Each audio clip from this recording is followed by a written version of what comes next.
சட்டப்படியே மாநில ஆளுநர் செயல்பட வேண்டும் என உச்சநீதிமன்ற நீதிபதி நாகரத்னா தெரிவித்துள்ளார். தமிழ்நாடு ஆளுநர் RN ரவியின் பெயரை குறிப்பிட்டு நீதிபதி நாகரத்னா விமர்சனம் செய்துள்ளார்.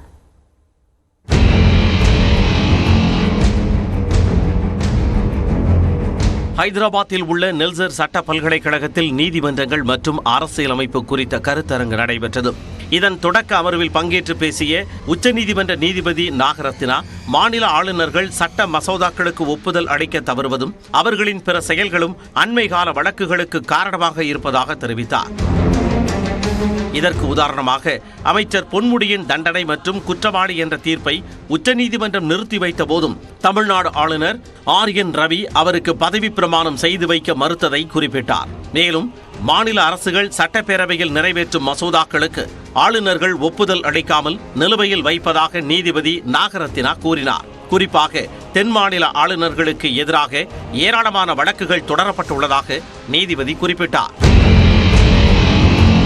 அரசியலமைப்பு சட்டத்தின்படி நியமிக்கப்பட்ட ஆளுநர்களின் செயல்பாடுகளையும் அவர்கள் செய்ய தவறியதையும் நீதிமன்றங்கள் முன்பு பரிசீலனைக்கு கொண்டு வருவது ஆரோக்கியமானது அல்ல என்று கூறிய அவர், ஆளுநர்கள் அரசியலமைப்பின்படி செயல்பட்டால் மட்டுமே இதுபோன்ற வழக்குகள் குறையும் என்றும் தெரிவித்தார்.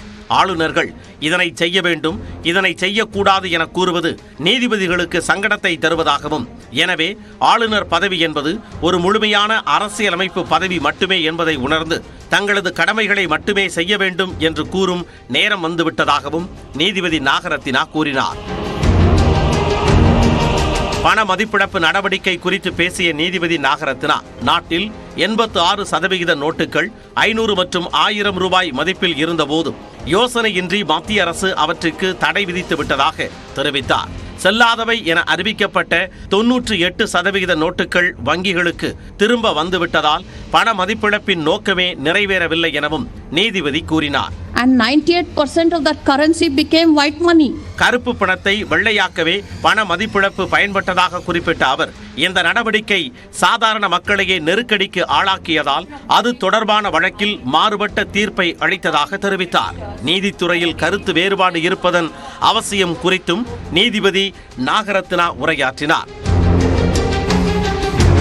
இந்த நிகழ்ச்சியில் பேசிய முன்னாள் நீதிபதி ரவீந்திர பட், காஷ்மீருக்கு சிறப்பு அந்தஸ்து வழங்கிய பிரிவு 370 நீக்கப்பட்டதை எதிர்த்து தொடரப்பட்ட வழக்கின் தீர்ப்பில் கூட்டாட்சி தத்துவம் கவனத்தில் எடுத்துக் கொள்ளப்படவில்லை என கூறினார். தெலுங்கானா உயர்நீதிமன்ற தலைமை நீதிபதி அலோக் ஆராதே, நேபாள உச்சநீதிமன்ற நீதிபதி சபனா மல்லா, பாகிஸ்தான் உச்சநீதிமன்ற நீதிபதி சையத் மன்சூர் அலிஷா ஆகியோரும் இந்த நிகழ்ச்சியில் பங்கேற்று பேசினர்.